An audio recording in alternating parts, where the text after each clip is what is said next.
Boston's North End is well known as the place to find Italian restaurants, cafes, and cannoli. But it's also home to some of the oldest buildings in the city.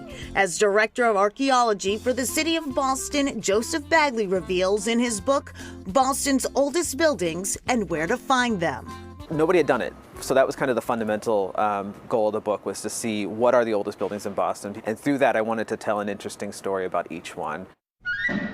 One If by Land, Two If by Sea is a story often told about the 13th oldest building in the book, Old North Church. But Bagley channeled his inner Indiana Jones to uncover the hidden history of this North End building.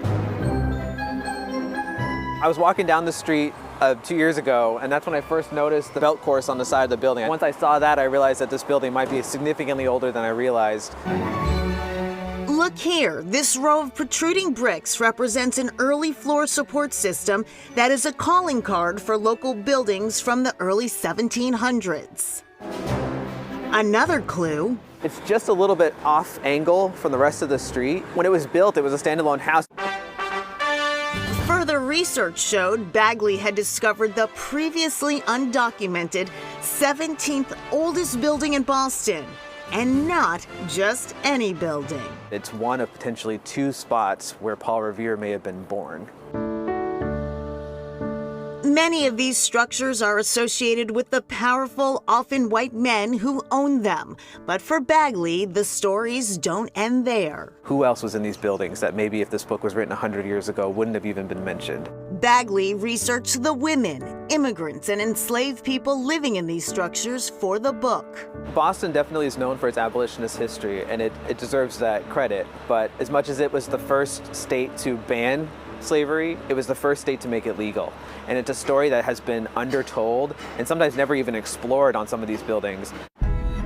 One place it has been explored is here, the 19th oldest building in Bagley's book. My name is Susie Buchanan. I'm the executive director here at the Shirley Eustace House in Roxbury.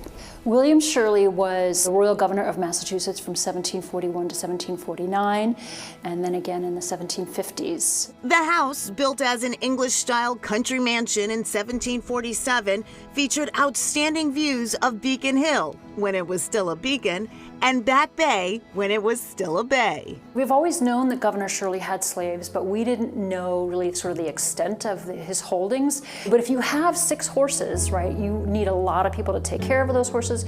And that's not to mention the people within the house that would have been enslaved. And then in addition, the people that would have worked in the landscape as well.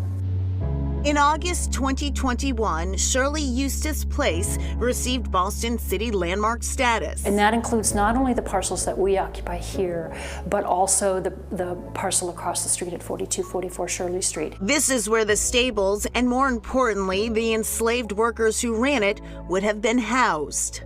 That's just so exciting to have a piece of that history that survives. And it really expands our ability to talk about the history of Shirley Place in a much more inclusive way than we ever did before. People looking to connect with the history of the 54th Regiment, Massachusetts' first black military unit, often head to this renowned and recently renovated monument on Beacon Hill. However, the regiment has even stronger ties to this field in Hyde Park, where in 1863, what was then Camp Meigs welcomed black men by the hundreds to train for battle in the South. The black volunteers in Massachusetts, there weren't enough to fill out the regiment completely, so black volunteers came from all the northern states, and some even from across the border in Canada. Joe Zellner belongs to the 54th Massachusetts Volunteer Infantry. Company members volunteer their time to bring the history to life by researching and recreating the experiences of actual soldiers and historical figures. You had farmers, you had carpenters, you had barbers, you had college students coming from Oberlin to enlist. One thing you didn't have were former slaves, as most of those early recruits were sacrificing careers and families to fight. They were fighting for that right for those people enslaved in the South to be also freed from the bondage of slavery. True to history, the current unit is not racially exclusive. Retired Army officer David Henke takes great pride in his role as an officer in the regiment. We're standing on sacred ground here. This is the birthplace of one of the greatest American military stories ever told. One that volunteers, including Quartermaster Sergeant Reggie Dumas, continue to tell. We are still here, and we're going to keep on marching. Glory! Ha!